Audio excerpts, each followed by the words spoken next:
चला सर्वांना नमस्कार. मी सचिन गायकवाड, तुमचं सचिन गायकवाड आणि टीम मध्ये स्वागत आहे. सर्वजण दीपावलीनंतर पुण्यात आले असतील किंवा आपापल्या अभ्यासाच्या ठिकाणी गेलेले असतील. ओके, अशी अपेक्षा करतो, कारण 17 डिसेंबरला तुमचा मुख्य परीक्षेचा पेपर आहे किंवा 2024ला जे विद्यार्थी कंबाईनची तयारी करणार आहेत त्यांच्या दृष्टिकोनातून आजचं महत्त्वाचं लेक्चर घेणार आहे. आणि घरी येताना किमान आपल्या आई वडिलांकडून काहीतरी मोटिवेट झाला असतील, कारण गावाकडे यावर्षी पावसाचं प्रमाण खूप मोठं कमी आहे आणि या कमी पावसात देखील आपले आई वडील कसं कष्ट घेतात या गोष्टीपासून तुम्ही नक्कीच मोटिवेट झाला असाल अशी अपेक्षा करतो. का तर आपला एक चुकीचा भ्रम आहे, आपण पुण्यात गेल्याच्या नंतर सिलेक्शन झालेले किंवा यशस्वी झालेल्या स्क्रिप्ट बनवून स्पीच देणाऱ्या विद्यार्थ्यांपासून मोटिवेट होतो. पण मी म्हणतोय की या स्क्रिप्ट पासून जर किंवा हे मोटिवेट पासून होण्याऐवजी आपल्या आई वडिलांच्या कष्टापासून किंवा ते घेत असलेल्या मेहनतीपासून जर तुम्ही मोटिवेट होत असाल तर लाईफ मध्ये कधीच अयशस्वी होणार नाहीयेत. कारण आपल्याला गावाकडे एक गोष्ट माहिती, मला सांगा, देव कुणी बघितलंय का? कुणीच नाही. तरी आपण एका निर्जीव मूर्तीचं किती त्याची पूजा करतो किंवा त्याच्या मनामध्ये किती आदर आहे की त्या देवाबद्दल. मग मला हे म्हणायचंय, त्या एका निर्जीव वस्तूच्या देवापासून आपण एवढा आदर करतो, तर आपले आई वडील हे आपल्यासाठी सजीव म्हणजे देवच आहेत ना, आपल्या समोर आहेत ना, ते त्यांच्यासाठी काहीतरी करून दाखवण्याचा प्रयत्न करा. कारण मला एक गोष्ट नेहमी लागत असते, ती म्हणजे आपण दुसऱ्या व्यक्तीपासून मोटिवेट होतो. मी म्हणतोय दुसऱ्या व्यक्तीपासून मोटिवेट होण्याऐवजी आपले आई पप्पा गावाकडे किती आपल्यासाठी मेहनत घेतात, प्रत्येक महिन्याला किती पैसे पुरवतात किंवा त्यांच्या अडीअडचणी सांगत नाहीत किंवा त्यांचं अर्ध आयुष्य गेलेलं असताना देखील आपल्या मुलांसाठी, आपल्या त्यांच्या फ्युचरसाठी, भविष्यासाठी किती कमवून ठेवायचंय हे नेहमी त्यांच्या गोष्ट डोक्यात असते. ही गोष्ट देखील आपल्याला समजली पाहिजे. त्याच्यामुळे मी तरी अपेक्षा करतोय किंवा मी तुम्हाला नेहमी चॅनलच्या माध्यमातून एक सांगण्याचा प्रयत्न करत असतोय की किमान आपले स्वप्न पूर्ण करण्यात आपण अक्षम असू ना किंवा आपल्या स्वप्न पूर्ण करण्यासाठी आपण कमी पडत असू ना, तर मी म्हणेल तुमच्या आई वडिलांचं स्वप्न पूर्णसाठी काहीतरी नक्कीच करून दाखवा. ओके, कारण त्यांच्या आपल्याकडून भरपूर अपेक्षा आहेत आणि माझं नेहमी एक गोष्ट लक्षात ठेवायची मित्रांनो, आपले 22 ते 30 हे वर्ष असताना हे खूप इम्पॉर्टंट आहे. जर या वयामध्ये आपण काहीतरी मेहनत घेतली, कारण हे वय असं आहे मित्रांनो, या वयामध्येच आपण काहीतरी करून दाखवू शकतो. असं म्हणत नाही इथपर्यंत, पण इथपर्यंत आपली खरी एनर्जी असते की आपण लाईफ मध्ये काहीतरी बनायचंय. ओके, आणि ही जर या वयामध्ये जर आपण एन्जॉय केला ना, तर लाईफचा जो ह्याच्या पुढचा जो पार्ट आहे ना, त्या लाईफच्या पार्ट मध्ये आपल्याला पुरेसा एन्जॉय करायला भेटणार नाही. कारण इथं आपण एन्जॉय केलेला असतो. पण या कार्यकाळात जर तुम्ही खूप मेहनत घेऊन एखादी पोस्ट मिळवली किंवा लाईफ मध्ये सक्सेस झालात ना, तर अख्खं आयुष्य आपल्यासाठी खूप मस्त असणार आहे किंवा आपली लाईफ बेटर असणार आहे. ठीक आहे, सो प्रत्येकाच्या आपापल्या हातात आहे की आपल्याला काहीतरी करून दाखवायचं आहे. सो मी म्हणेल प्रत्येकानं आपल्यासाठी, स्वतःसाठी किंवा स्वतःच्या आई वडिलांसाठी काहीतरी करून दाखवायला पाहिजे. मी प्रॉपर बीडचा आहे. मी माझ्या आई वडिलांकडून एवढं भयानक शिकतोय का, तर त्यांच्या लय जवळून म्हणजे खूप जवळून कष्ट बघितलेत. ते सकाळी उठणं, ट्रॅक्टरकडे जाणं, ट्रॅक्टर भरलंय का, टोळीवाले आलेलेत का किंवा तो ड्रायव्हर आलाय का, ह्या गोष्टी सर्व त्यांना मॅनेज कराव्या लागतात. ते कुणासाठी करतात? आपल्यासाठीच करतात ना, मुलांसाठीच करतात ना. का तर त्यांचं आयुष्य अख्खं शेतात गेलंय. फक्त त्यांचा एकच गोष्ट म्हणत असते की आपण जेवढी मरमर करतो, शेतात काम करतो, दुसऱ्याच्या शेतात जातो, ट्रॅक्टर चालवतो, हे आपल्या विद्यार्थ्यांच्या आयुष्यात येऊ नये किंवा त्यांना हे करायला भाग पडू नये. त्याच्यासाठी आपला जेवढं होईल तेवढी संपत्ती गोळा करून ठेवतात किंवा जेवढं होईल तेवढं कमवून गोळा ठेवतात. का? त्यांना स्वतःसाठी काय नको, आता त्यांचं अर्ध आयुष्य त्याच्यातच गेलंय. पण आपल्या मुलांनी आपल्यासारखे कष्ट करू नयेत किंवा आपल्यासारखी जिंदगी जगू नये म्हणून ते कष्ट करत असतात. त्याच्यामुळे मी तुम्हाला नेहमी सांगतोय, अख्ख्या आयुष्यात आपल्यासाठी कुणी काही करत नाही, आपले आई वडील खूप करतात. सो त्यांच्यासाठी काहीतरी करून दाखवा मित्रांनो. या वयात जो कष्ट घेईल ना, तो 100% यशस्वी होतो. ओके, सो आजचं आपलं लेक्चर असणार आहे 5 नोव्हेंबर 2023 या महिन्यात किंवा या दिवशी जो गट ब चा मुख्य परीक्षेचा पेपर झालेला आहे आणि येणारी जी 17 डिसेंबरचा मुख्य परीक्षेचा पेपर आहे, गट क मुख्य परीक्षेचा, त्याच्यामध्ये तुम्हाला कशा प्रकारे महत्वाचा ठरू शकतो, म्हणजे हा पेपरचा पॅटर्न मी तुम्हाला थोडक्यात सांगतो, जेणेकरून तुम्हाला कळेल की 17 डिसेंबरचा पेपर कसा असणार आहे. ठीक आहे, सर्वांनी लक्षात घ्या. 10 प्रश्न आपल्याला बुद्धिमत्तेचे होते त्या पेपरला, 12 प्रश्न सांख्यिकीचे होते, 3 प्रश्न आपल्याला आरटीआय आणि आरटीएस चे होते, त्याच्यानंतर 15 प्रश्न आपल्याला पॉलिटीचे होते, त्याच्यात 10 प्रश्न करंट अफेअरचे होते, त्याच्यानंतर 10 प्रश्न आपल्याला हिस्ट्रीचे होते, 10 प्रश्न आपल्याला जिओग्राफी आणि एन्व्हायरमेंटचे होते आणि 10 प्रश्न मित्रांनो इकॉनॉमीचे होते. म्हणजे हा पॅटर्न तुम्हाला समजला ना तर येणारी जी तुमची 17 डिसेंबरचा मुख्य परीक्षेचा पेपर आहे तेव्हा तुम्हाला ह्याच्यात कळतंय की आपल्याला कोणत्या विषयामध्ये किती मार्क्स द्यायचे आहेत. कारण हे जर पॅटर्न तुम्हाला कळाला तर येणारा परीक्षेचा पेपर असतो तो आपल्याला पूर्ण पाठ झालेला असतो की कुठं काय. म्हणजे जर पहिल्यांदा करंट आलं तर किती प्रश्न असणार आहेत 10. सो मी परत सांगतोय काही विद्यार्थी फक्त पुस्तकं पाठ करतात किंवा टेस्ट आयोगाचे टेस्ट पेपरकडे दुर्लक्ष करून क्लासेसच्या पेपरकडे लक्ष देतात. त्यांच्यासाठी मी परत सांगतोय किंवा एक्झाम्पल देऊन आज सांगतोय की आयोगाच्या पेपरचं अनालिसिस केल्याच्या नंतर किती फायदेशीर ठरतं. आपल्याला एकतर विद्यार्थ्यांना अनालिसिस करणं म्हणजे काय हे माहित नाही हे देखील तुम्हाला थोडक्यात सांगतो. आणि जे विद्यार्थी 2024 ची तयारी करतात त्यांनी देखील हे लेक्चर शेवटपर्यंत बघा का तर तुम्हाला देखील 2024 ची मुख्य परीक्षा द्यायची आहे आणि जर आत्ताच आपल्याला त्याचा पॅटर्न कळाला तर आपल्याला त्या गोष्टी सोप्या जातात. आजच्या पेपरला 15 प्रश्न हे पॉलिटीचे मित्रांनो. 15 पैकी 14 प्रश्न आयोगाचे आहेत यापूर्वी विचारलेले. फक्त एक प्रश्न हा नवीन आहे. नवीन म्हणजे आपण जे स्टडी मटेरियल वापरत नाहीत वाचत नाहीत म्हणजे कोळंबे सर किंवा आपण लक्ष्मीकांत सरांचं पुस्तक वापरतो त्या पुस्तकात या प्रश्नांचा सोर्स मिळत नाही. पण बाकी 14 प्रश्नांचा सोर्स त्या पुस्तकात देखील आहे आणि यापूर्वी आयोगाने ते प्रश्न विचारले देखील आहेत. सो आपण हे लेक्चर बघूया शेवटपर्यंत लेक्चर बघा. ठीक आहे. पहिला प्रश्न सर्वांनी वाचा. पहिला प्रश्न आहे पहा आपल्याला 56 नंबरचा सेट ए घेतलेला आहे मी. काँग्रेसच्या तज्ञ समितीबाबत योग्य कथन ओळखायचे. प्रश्न आला क्वेश्चन पेपर आला की इथं योग्य विचारलंय की अयोग्य विचारलंय त्याच्यात तुम्हाला पहिल्यांदा गोल करायचा आहे. कारण जवळपास 1 ते 2 प्रश्न आपल्याला ते चुकतात. सो हे लक्षात घ्या. पहिलं वाक्य पहा. 8 जुलै 1946 रोजी भारतीय राष्ट्रीय काँग्रेसने संविधान सभेसाठी साहित्य तयार करण्याच्या उद्देशाने तज्ञ समिती नेमली. दुसरं वाक्य जवाहरलाल नेहरू या समितीचे अध्यक्ष होते. तिसरं वाक्य के.एम. मुन्शी या समितीचे समन्वयक होते. आयोगाने उत्तर दिलंय फक्त अ आणि ब बरोबर हे वाक्य चुकीचं दिलेलं आहे. पहा हा तुमच्या 5 नोव्हेंबरच्या पेपरमध्ये आलेला प्रश्न आहे. सेम पॅटर्नचा जर 17 डिसेंबरला पेपर प्रश्न आला तर मग मी म्हणेल हा अटेम्प्ट करू नका. 0.25 मायनस जाऊ नका. कारण मला माहिती आहे सर्व विद्यार्थी हा प्रश्न आल्याच्या नंतर वरीलपैकी सर्व करतात. ओके करू शकताय. पण मी म्हणेल असा जर प्रश्न अनोळखी आला तुमचा आता पहा मला सांगा काँग्रेसची तज्ञ समिती तुम्ही कुठं वाचली का पहिल्यांदा. कारण सर्व महाराष्ट्रात कोळंबे सरांचं किंवा लक्ष्मीकांत सरांचं पुस्तक वापरतात. ओके आणि जे लोक म्हणतात माझ्या नोट्स मधून आलाय त्यांनी नंतर कुठंतरी शोधून नोट्स मध्ये ऍड केलेला असेल प्रश्न.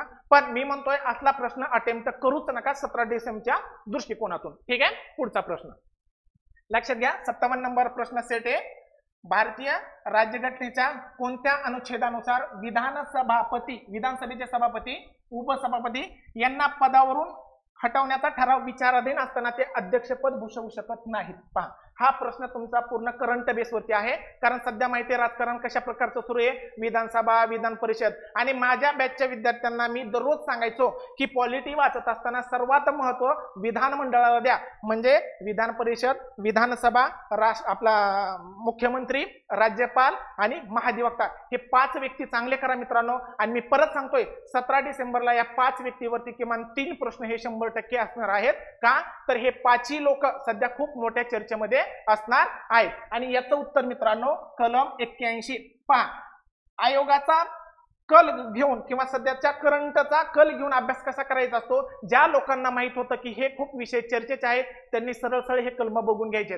मी परत सांगतोय आजच्या पेपरला 3 प्रश्न मित्रांनो हे करंट कलमावरती आहेत. तुम्हाला राज्यपालाचे राष्ट्रपतीचे महाधिवक्ताचे महान्यायवादीचे हे सर्व कलम मुखपाठ असायला पाहिजेत. आणि सर्वात इम्पॉर्टंट कलम 1 ते कलम 51A मूलभूत कर्तव्यापर्यंत किंवा भाग 4 पर्यंत तुम्हाला सर्वची सर्व कलम पाठ पाहिजेत. 1 ते 51 तुम्हाला मुखपाठ पाहिजे. ते सब आर्टिकल असू द्या किंवा आर्टिकल असू द्या. ठीक आहे.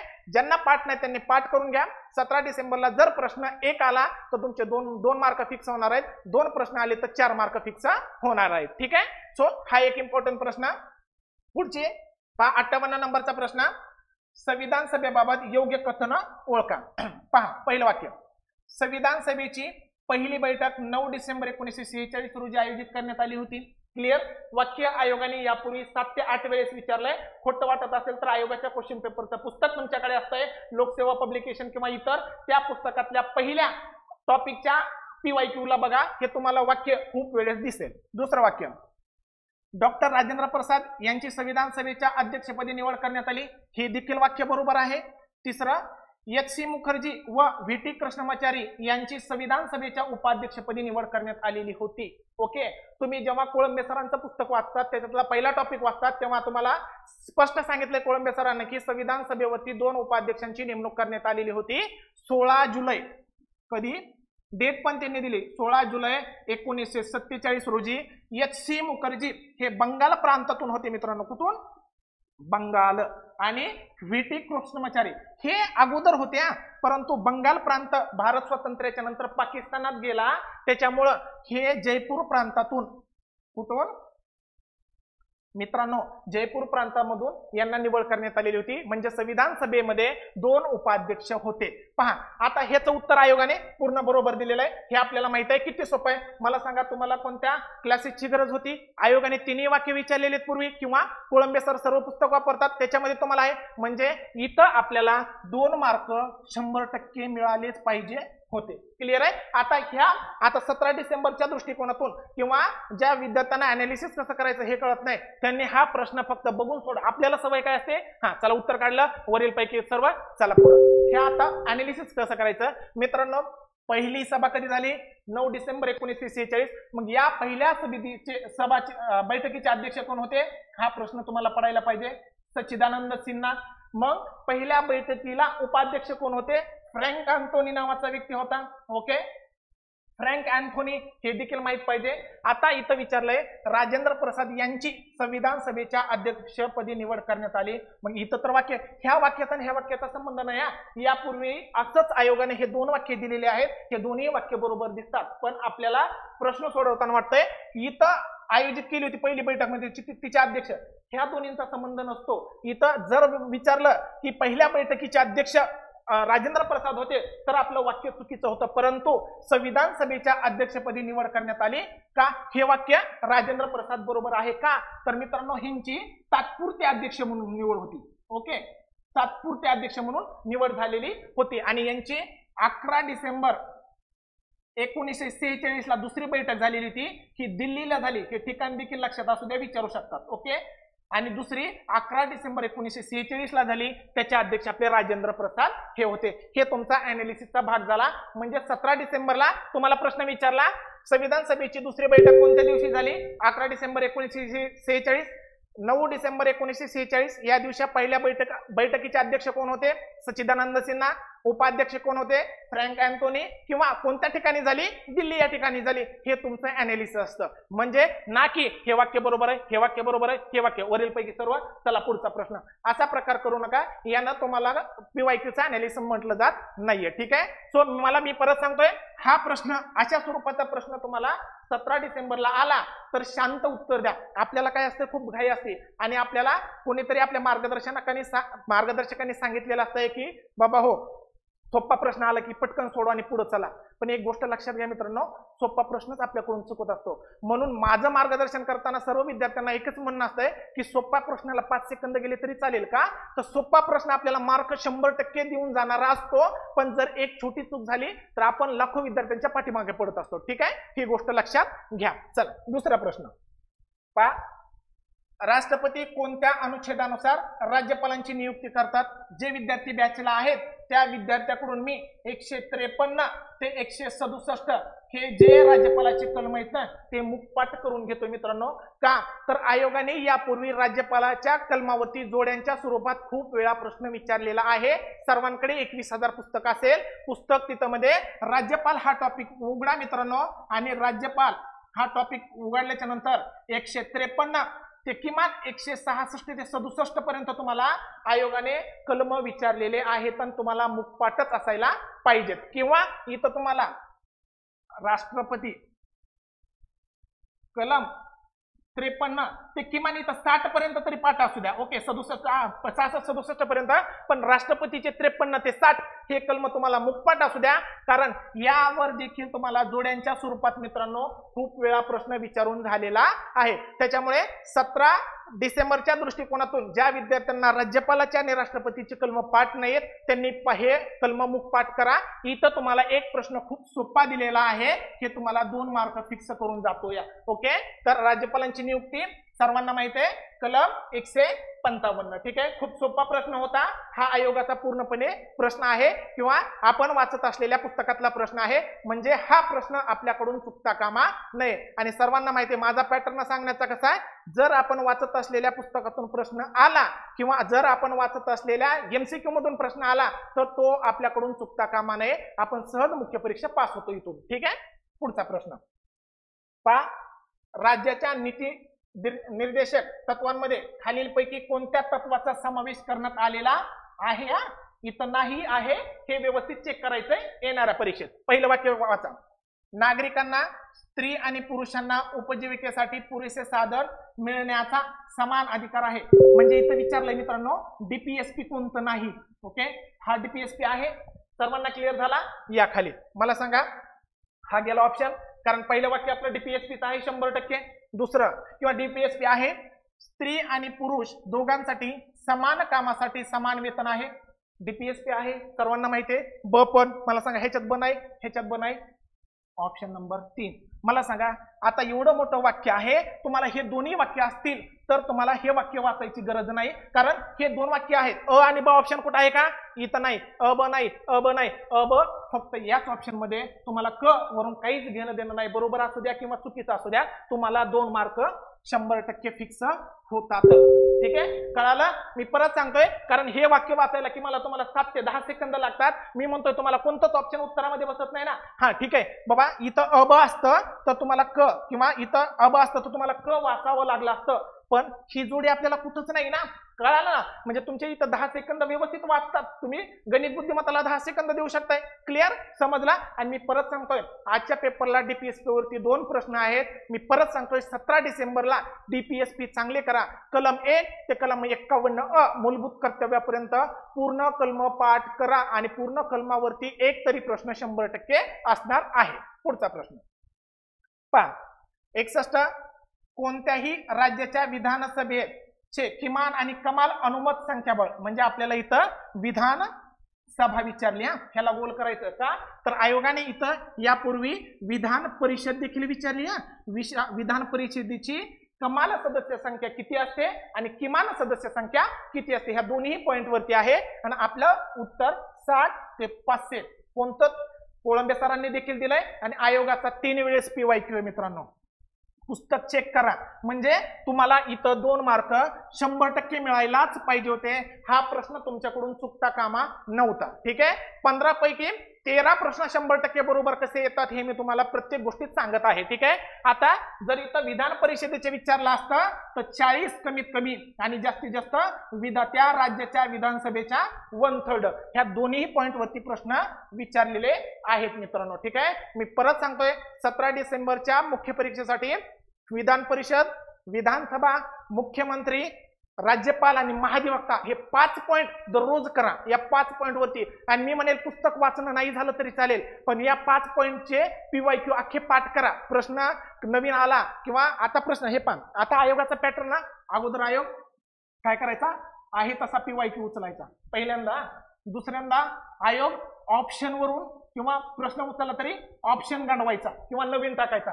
आता आयोगाचा पॅटर्न आहे 3 ते 4 प्रश्नांपासून एक प्रश्न बनवतोय आयोग. म्हणजे जर आयोगाने 4 प्रश्न अगोदर वेगवेगळ्या स्वरूपाचे विचारले असतील तर याच्यातला एक वाक्य उचलणार, इतरला एक वाक्य उचलणार, इतरला एक वाक्य उचलणार. आता आयोगाचं स्वरूप असं आहे, फक्त आपण कुठं चुकतोय, आपण फक्त पुस्तकच पाठ करतोय किंवा टेस्ट सिरीज मध्ये जास्त पैसा घालवतोय, जे आपल्याला पाहिजे तसा अभ्यास करत नाही. मला सांगा, मी आता तुम्हाला धडधड सांगतोय ना, हा पीवायक्यू आहे. म्हणजे 5 नोव्हेंबर 2023 या दिवशी जो ग्रुप बी चा मेनचा पेपर झालाय त्याच्यामध्ये पॉलिटिक्सचे 15 प्रश्न आहेत. त्या 15 पैकी 13 प्रश्न हे आयोगाचे आहेत. मला सांगा 13च प्रश्न बरोबर येऊ द्या, 2 अटेम्प्ट करू नका किंवा 2 चुकू द्या, काही फरक पडत नाही. तुम्ही सहज मुख्य परीक्षा क्लिअर झालेले असतात, तेही लीडनं. का तर तुम्हाला एमसीक्यूची प्रॅक्टिस पाहिजे. फक्त काळजी एक घ्यायची की आपण वाचत असलेल्या पुस्तकातून जर प्रश्न आला तर तो चुकायचा नाहीये ना, आपण तिथंच चुकतो. ठीक आहे, पुढचा प्रश्न पहा, सेट नंबर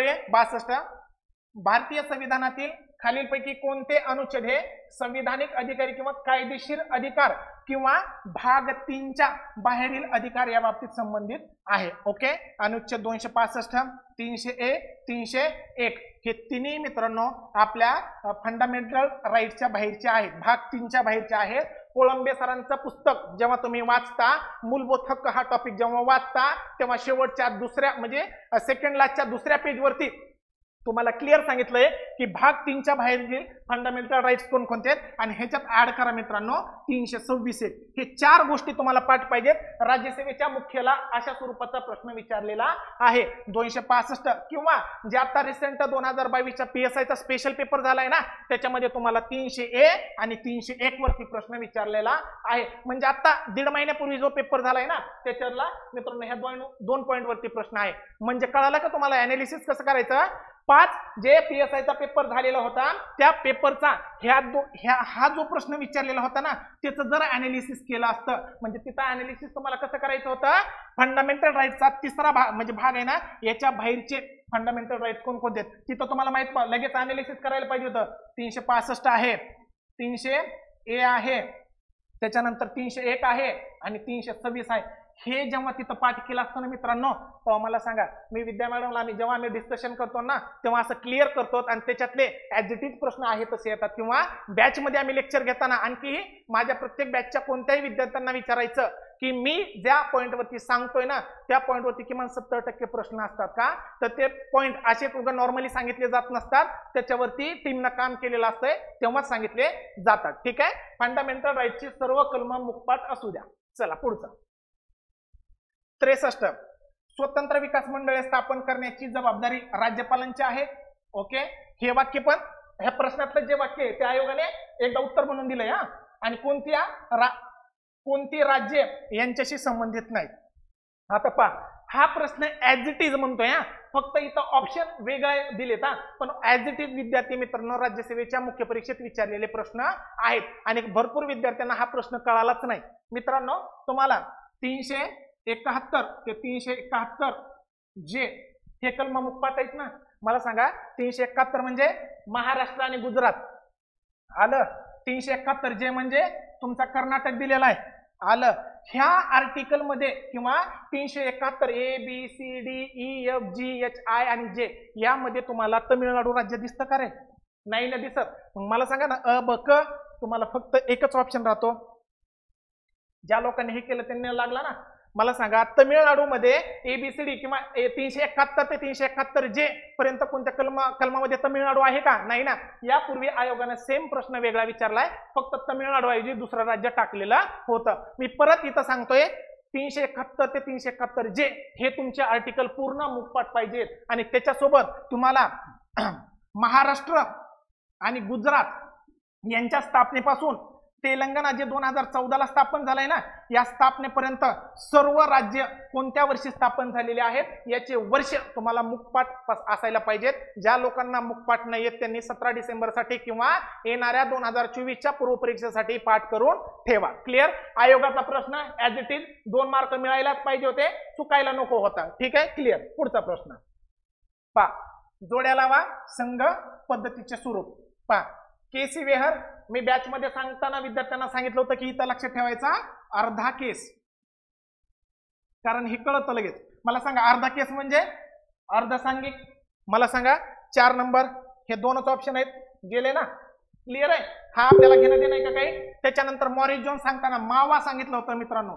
मावा सौदेबाजीचे म्हणजेच वाटाघाटीचे राज्य. आयोगाचा शब्द वाटा घाटीचे राज्य. आयोगाने हे दोन्ही वाक्य विचारलेत ना, दोन्ही शब्द. कधी कधी सौदेबाजीचं विचारलंय, कधी कधी वाटाघाटीचे राज्य विचारलंय. म्हणजे मॉरिस जोन्स आपला सौदेबाजीचं 3 इथं आहे, इथं आहे. क्लिअर. आणि ग्रॅनविल ऑस्टिन सांगताना मित्रांनो हा आपला सहकारी आहे, मित्र आहे, सोबती आहे असं सांगितलं होतं. हे तुमचं 2, हे तुमचं 2. मला सांगा गेला ऑप्शन. क्लिअर आहे. आणि या प्रकारचा हा टॉपिक काढा, संघ पद्धतीचे स्वरूप. PYQ मध्ये तुम्हाला हे लोक आहेत ना, केसी वेअर, मॉरिस जोन्स, पॉल ॲपलबी आणि ग्रॅन्युल ऑस्टिन, किमान हे जोड्यांच्या स्वरूपात 4 ते 5 वेळेस प्रश्न आलेला दिसेल तुम्हाला ऍज इट इज. उत्तर चुकायची गरज आहे ना. असे सोपे लक्षात ठेवा ना. केसी वेअर अर्धा केस, त्याच्यानंतर मॉरिस जोन्स मावा गुटखा खातोच ना तो, ग्रॅनव्हिल ऑस्टिन आपला सहकारी मित्र सोबती, त्याला आपण ग्रॅन ऑस्टिन म्हणतो. ठीक आहे, अशा प्रकारचं व्यवस्थित लक्षात ठेवा. चला, म्हणजे हा देखील PYQ आहे. 2 मार्क तुम्हाला इथं पडलेच पाहिजे होते. क्लिअर. चला, इथं थोडा ऍडव्हर्टाईजचा भाग मित्रांनो. चालू घडामोडी वन लाईनर नोट्स 12 PDF, म्हणजे जानेवारी 2023 ते डिसेंबर 2023, म्हणजे हा महिना ऍड करायचा राहिलाय, हा 20 डिसेंबर पर्यंत ऍड होऊन जाईल. या प्रत्येक 1 महिन्याची स्पेशल PDF बनवली आहे, पूर्ण वन लाईनर बनवलेत. म्हणजे तुम्हाला एका महिन्याचं जर करंट करायचं असेल तर 20 मिनिटात सहज करंट वाचून होईल. ठीक आहे. 17 डिसेंबर साठी मुख्य परीक्षेसाठी खूप महत्वाचं आहे. येणाऱ्या 2024च्या पूर्व परीक्षेसाठी खूप महत्वाचं आहे. मी देखील आता सांगतोय, कारण हे रॅन्डमली असं काढलेलं नसतं, याच्यावरती टीमनं खूप वर्क केलेलं असतंय. ठीक आहे, सो लक्षात घ्या. ओके, ऍपची डिस्क्रिप्शन बॉक्स मध्ये लिंक दिलेली आहे, तिथून ऍप डाउनलोड करा, तिथून तुम्हाला तो कोर्स दिसून जाईल. पुढचा प्रश्न, भारतीय राज्यघटनेत खालीलपैकी कोणत्या गोष्टीचा उल्लेख होत नाही? याला गोल करा. आहे, नाही, हो. ओके, पहिला मला सांगा, तुम्हाला आयोगाचा PYQ इथं या, उपमुख्यमंत्र्यांचे पद आहे का आपल्या राज्यघटनेमध्ये? नाही ना. आंध्र प्रदेशमध्ये 5 मुख्यमंत्री आहेत. ओके, पण मुख्यमंत्रीचा आपण असं मला सांगा, एक तर कळतं ना तुम्हाला, आपण कोळंब सरांची पॉलिटी वाचताना मुख्यमंत्री टॉपिक आहे, उपमुख्यमंत्री टॉपिक आहे का? आहे. पंतप्रधान टॉपिक आहे, उपपंतप्रधान टॉपिक आहे का? नाही. राष्ट्रपती टॉपिक आहे, उपराष्ट्रपती टॉपिक आहे. म्हणजे ह्या दोन्ही लोकांचं संविधानामध्ये किंवा राज्यघटनेमध्ये नमूद आहे काहीतरी कलमामध्ये. तसा उपमुख्यमंत्र्याचा आहे का? आयोगाने 3 वेळेस प्रश्न विचारलाय, हा पूर्णपणे आपल्या राज्यघटनेमध्ये नाहीये. याचा अर्थ मला सांगा, इथं नाही, इथं नाही, इथं नाही, फक्त एक. मला काय म्हणायचं, ह्या तिन्हीचा पॉईंट तुम्हाला काय करायचंय, असं माहित असू नसू द्या. किंवा राज्य मंत्रिमंडळाची सामूहिक जबाबदारी, कलम 164(2) आयोगाचा PYQ जोड्यांच्या स्वरूपातला, हा देखील माहिती आहे. कारण सर्वांना माहिती आहे, राज्य मंत्रिमंडळाची सामूहिक जबाबदारी विधानसभेची असते, वैयक्तिक जबाबदारी राज्यपालांची असते. ते माहित नसू द्या, पण एवढं तर माहिती आहे ना, उपमुख्यमंत्री पदच नाहीये राज्यघटनेमध्ये. पॉलिटी वाचताना उपमुख्यमंत्री कुठं वाचतोत का? या कलमांतर्गत उपमुख्यमंत्र्यांची निवड राज्यपाल करतात, असं आहे का कुठं? नाही ना. मला सांगा, आपल्या राज्यघटनेमध्ये नाहीये. याचा अर्थ ऑप्शन इथं नाही, इथं नाही, इथं नाही. म्हणजे आपलं उत्तर सहज निघलं. त्या 3 वाक्यावरून आपल्याला काहीच घेणं देणं नाहीये. वेळ वाचतो आपल्याला. पूर्ण PYQ आहे. विधिमंडळ टॉपिक किंवा मुख्यमंत्री टॉपिक वाचत असताना तुम्हाला हा PYQ दिसेल. ठीक आहे. चला, पुढचा वाचून घ्या प्रश्न हा.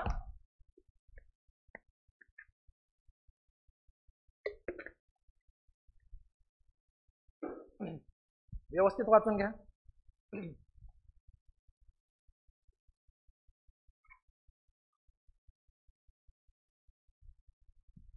पहा, स्थापना वर्षाच्या क्रमाने, स्थापना वर्षाच्या चढत्या क्रमाने ह्याला गोल करायचा. चढता क्रम, उतरता क्रम मी तुम्हाला खूप वेळेस सांगितलेलं आहे. राज्यांची मांडणी करा मित्रांनो.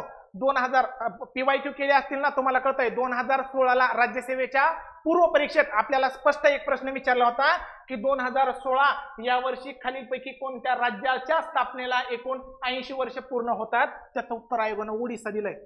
परत चेक करा, PYQचं पुस्तक तुमच्याकडे असतं, त्याच्यामध्ये राज्यसेवा 2016ला सिंपल वन लाईनर प्रश्न विचारलाय की 2016 या वर्षी खालीलपैकी कोणत्या राज्याच्या स्थापनेला एकूण 80 वर्ष पूर्ण होतात? मग मला सांगा, ओडिसा. याचा अर्थ मला सांगा, 1960 ला कोणते झालेत रे? महाराष्ट्र आणि गुजरात. राईट आहे. आपला नागालँड 1963. ओके, 1970 आणि 1966.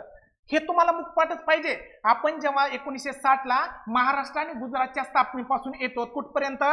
गुजरात नाही, तेलंगणा 2014 ला स्थापन झाले. याच्यामध्ये आपल्याला ओडिसा राज्याची स्थापना कुठंच दिसत नाही. याचा अर्थ ओडिसा अगोदरच स्थापन झालेलं आहे, भारत स्वातंत्र्याच्या अगोदरपासूनच राज्य आहे. याचा अर्थ आपल्याला चढता क्रम लावायचा आहे. म्हणजे क आपल्याला अगोदर येत आहे.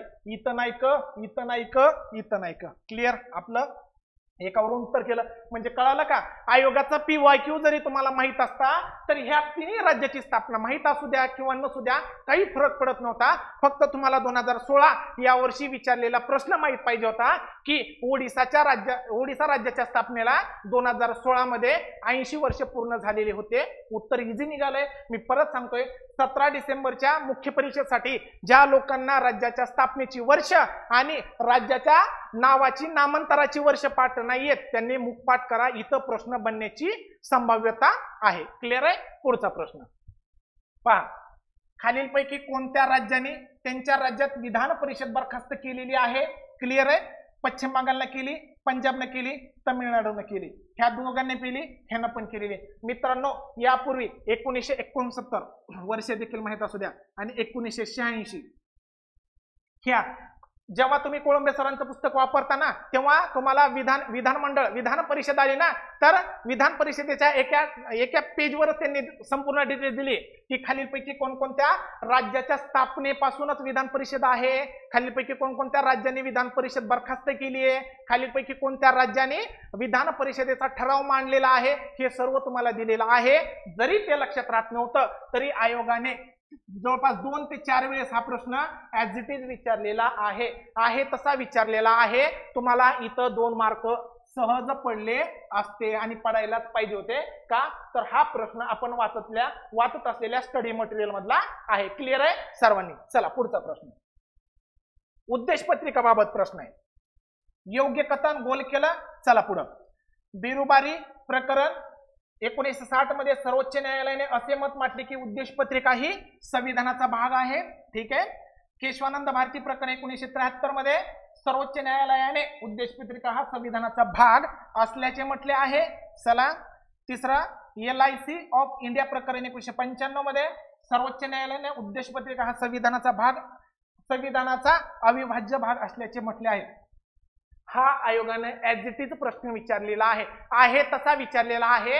आपल्याला एक स्पष्ट कळतं की उद्देश पत्रिका संदर्भात 3 कायदे होते. ते एक पहिला 1960, 1973 आणि 1995 ला. आणि त्या 3 कायद्यापैकी पहिला जो कायदा होता 1960 चा बिरुबारी युनियन केस, त्याच्यामध्ये असं सांगितलं होतं की उद्देश पत्रिका हा आपल्या संविधानाचा भाग नाही. मला सांगा, नाही. हे आयोगाने वाक्य खूप वेळेस विचारलंय, त्याच्यामुळे पहिलं वाक्य आपलं पूर्णपणे चुकीचं आहे आणि हे दोन्ही वाक्य बरोबर आहेत. अचुकीचं याचा अर्थ हा ऑप्शन गेला, हा ऑप्शन गेला, हा ऑप्शन गेला, ऑप्शन फक्त एकच राहिला. आणि आयोगाने, मी परत सांगतोय, PYQचं पुस्तक उघडा आणि आयोगाने किती वेळेस प्रश्न केला मला सांगा. पुस्तक वाचायची गरज होती का ह्या प्रश्नात? नाही ना. प्रश्नपत्रिकेचं अनालिसिस केलं असतं तरी तुम्हाला उत्तर इझी निघालं असतं. चलो नेक्स्ट पहा, सर्वोच्च न्यायालयाच्या तदर्थ न्यायाधीशाबाबत योग्य कथन, ह्याला गोल केला. चला ओके. तदर्थ म्हणजे तात्पुरता, हे पण लक्षात असू द्या.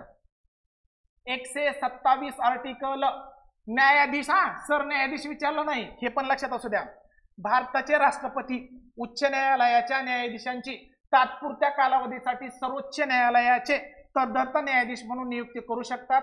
वाक्य पूर्णपणे इकडे बरोबर आहे, पण आयोगाने फक्त इथं गंडवलंय. बॅचच्या विद्यार्थ्यांना लगेच आठवतं की सचिन सर देखील प्रश्नपत्रिकेत कुठं फसवतात. मला सांगा, इथं फक्त न्यायाधीश झालंय, न्यायाधीशांची नेमणूक सरन्यायाधीश करत असतात. ओके. आर्टिकल 127 अंतर्गत भारताचे राष्ट्रपती नाही. वाक्य इथं पूर्णपणे चुकीचं आहे. याचा अर्थ आपल्याला योग्य कथन ओळखायचं आहे. आपलं फक्त इथं राहतं, कारण हा होऊ शकत नाही, हा होऊ शकत नाही. मला सांगा, वाक्य 3 कडे या. 2, सर्वोच्च न्यायालयाच्या बैठकीला उपस्थित असताना तदर्थ न्यायाधीशांना सर्वोच्च न्यायालयाचे सर्व अधिकार क्षेत्र, अधिकार आणि विशेषाधिकारांचा उपभोग घेता येतो. वाक्य पूर्णपणे बरोबर आहे. ओके. मी परत सांगतोय, सर्वोच्च न्यायालय आणि उच्च न्यायालय करताना तुम्हाला हंगामी सरन्यायाधीश, जर इथं हंगामी सरन्यायाधीश असताना मित्रांनो, तर हे वाक्य तुमचं बरोबर राहील असतं. कारण हंगामी सरन्यायाधीशांची नेमणूक, इथं 3 आर्टिकल लक्षात असू द्या. 126, 127, 128 हे 3 आर्टिकल खूप इम्पॉर्टंट आहेत. हे हंगामी ओके सरन्यायाधीश बाबत आहेत. हे तात्पुरता किंवा तदर्थ न्यायाधीश बाबत आहेत. हे तुमचा निवृत्त न्यायाधीशाबाबत आहेत. ओके. यांची नेमणूक राष्ट्रपती करत असतात. ओके. आणि या दोघांची नेमणूक सरन्यायाधीश करत असतात. हे दोन्ही कन्सेप्ट आयोगाने खूप वेळेस विचारलेले आहेत आणि जर तुम्हाला ह्या तिन्ही कन्सेप्ट माहित असतात तर प्रश्न गेला असता का? इथं सरन्यायाधीश असताना हंगामी सरन्यायाधीशांची नेमणूक राष्ट्रपतीकडून केली जाते तर वाक्य आपलं बरोबर असतं, पण आयोगाने फक्त तदर्थ तात्पुरता न्यायाधीश विचारलेला आहे. क्लिअर आहे? चला नेक्स्ट प्रश्न. आयोगाने तदर्थ न्यायाधीशावरती प्रश्न विचारलेला आहे, उच्च न्यायालय सर्वोच्च न्यायालय दोन्ही कडचे देखील. ठीक आहे. चला, भारतीय राज्यघटनेचे कोणते अनुच्छेद राज्याच्या सार्वजनिक सेवांमध्ये न्यायपालिकेला कार्यकारी मंडळापासून वेगळे करण्यासाठी पावले उचलण्याचे निर्देश देते? डीपीएसपी वरती प्रश्न आहे, खूप सिंपल प्रश्न आहे. मला सांगा, डीपीएसपी हे आर्टिकल आहे का रे? नाही. डीपीएसपीचं हे आर्टिकल आहे का? नाही. हे आर्टिकल आहे का? नाही. तुम्हाला राहिला ना एकच. तुम्हाला 50 आर्टिकल माहित असू द्या नसू द्या, पण आपल्या मार्गदर्शक तत्वामध्ये हे तिन्ही आर्टिकल हे आर्टिकल बसतंय. हे आपल्या देशामध्ये असा कोणताच विद्यार्थी नाहीये महाराष्ट्रात तरी की हे आर्टिकल माहित नाही. समान नागरी कायदा. ओके, मला सांगा कोण आहे असा विद्यार्थी की ज्याला समान नागरी कायद्याचा आर्टिकलच माहित नाहीये? सिंपल. हा गेला राहिला 50 आणि आयोगाने 2 वेळेस प्रश्न विचारलाय 50 आर्टिकल वरती. बघा 2022 लाच विचारलाय. ओके, चला. अशा प्रकारे पॉलिटी मित्रांनो 15 प्रश्न होते. क्लिअर आहे? 15 पैकी 13 प्रश्न तुम्हाला बरोबरच यायला पाहिजे होते. दोन कोणत्या चुकायला पाहिजे होते? काँग्रेस तज्ञ समिती आणि विधान परिषद विधानसभेच्या अध्यक्षांना पदावरून दूर करण्याचा ठराव कोणत्या कलमांतर्गत मांडला जातो? हा थोडा अवघड होता, पण ज्यांना करंट बेसवरून त्याच्याकडे लक्ष दिलं त्यांना तो प्रश्न बरोबर दिलेला आहे. आता इतिहासाचे 10 प्रश्न आहेत मित्रांनो. याच्यातले 7 प्रश्न तुमचे बरोबर कसे यायला पाहिजे होते हे मी तुम्हाला थोडक्यात सांगतो. उत्तर देखील कसे काढता आले पाहिजे हे सांगतो. पहा, विवरणावरून क्रांतिकारक ओळखायचं आहे आपल्याला. क्लिअर? पुणे जिल्ह्यातील गदर पक्षाचे प्रमुख कार्यकर्ते मेकॅनिकल इंजिनिअरिंग शिक्षण घेण्यासाठी अमेरिकेला गेले. लाहोरच्या तुरुंगात फाशी देण्यात आली. लाहोर कटात सहभागी. हे माहित पाहिजे होतं. लाहोर कट हा 1915 या वर्षीचा आहे. लाहोर कट 2 आहेत. 1929-30चा वेगळा आणि हा वेगळा.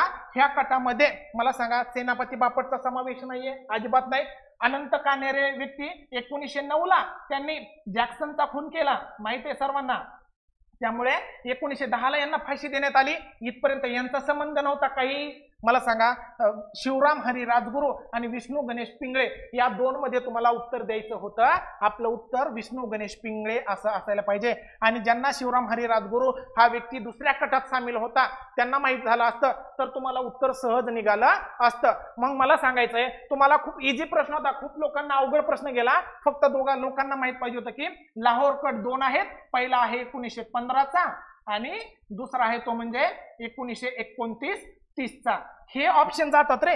सेनापती पांडुरंग बापटचा समावेश नव्हता. हा, इंजिनियर होण्यासाठी गेले, पण लाहोर कटाचा समावेश किंवा लाहोर कटात सेनापती बापटला फाशी दिली आहे का? नाही ना, काय संबंध आहे का? सो लक्ष्मण कान्हेरे अगोदरच आपला क्रांतिकारक गेला. ह्या 2 ऑप्शन मध्ये जरी फेकला असतं ना तरी तुम्हाला 50-50% उत्तर लागलं असतं. थोडा विचार करून उत्तर देत चला. नेक्स्ट. आयोगाचा आहे तसा PYQ समाज सुधारकांनी केलेल्या कार्याविषयी वाचा. हरी देशमुख, विष्णुभाऊ अब्रमत. ह्याच्या अगोदर काय करायचं मित्रांनो, अशा प्रकारचा जर तुम्हाला प्रश्न आला तर व्यक्ती नाही वाचायचे, समोरच्या जोड्या काय दिल्या तर वाचायचे. पहा, भावार्थ सिद्धू ग्रंथ माहिती तुम्हाला? चला नाही माहिती. लक्ष्मीदान आयोगाने 2दा विचारलाय. लक्ष्मीदान माहिती आहे? चला माहित नसू द्या.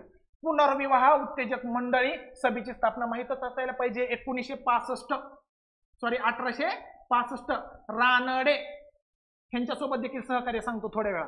सेवा सदन माहितच असायला पाहिजे. ओके, रमाबाई रानडे.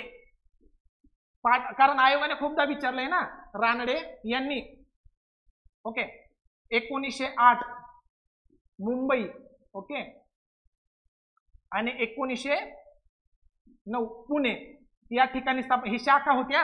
यांच्या मदतीसाठी मलबारी, ओके, मलबारी आणि गिडुमल 1-2 व्यक्ती होते. मला सांगा, हे कळतंय आपल्याला. बेहरामजी मलबारी सेवा सदन म्हणजे 3ची 4 जोडी आहे. 3ची 4 जोडी आहे. उत्तर आलं नीट? मला सांगा.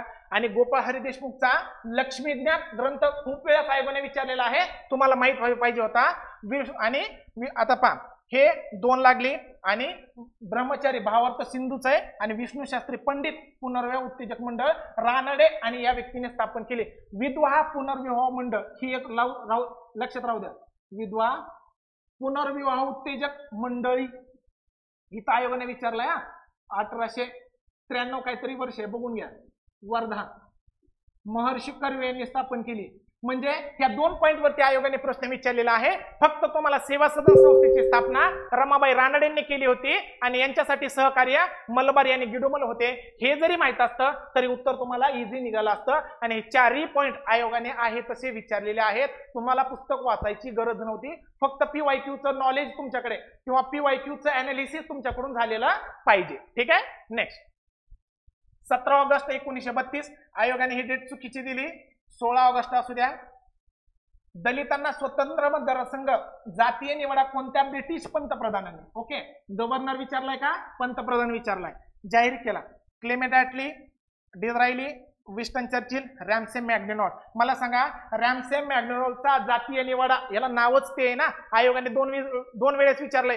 तुम्ही इतिहासाचं कोणतंही पुस्तक वापरा, त्या प्रत्येक पुस्तकामध्ये तुम्हाला याचा संदर्भ मिळतोय. म्हणजे तुम्हाला 100% याचे 2 मार्क सहज मिळून जातात. असे सोपे प्रश्न मित्रांनो कधीच चुकायचे नाहीत.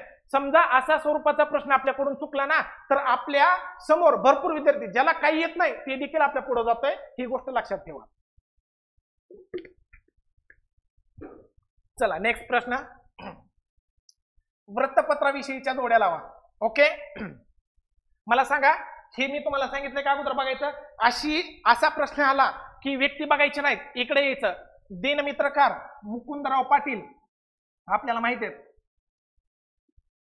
विजय मराठा, श्रीपतराव शिंदे हे देखील माहिती आपल्याला. इथं लिहून घ्या आणि चला या जोड्या बघायला. मला सांगा श्रीपतराव शिंदे, मुकुंदराव पाटील दिनमित्रकार म्हणून ज्यांना ओळखलं जातं ते माहिती.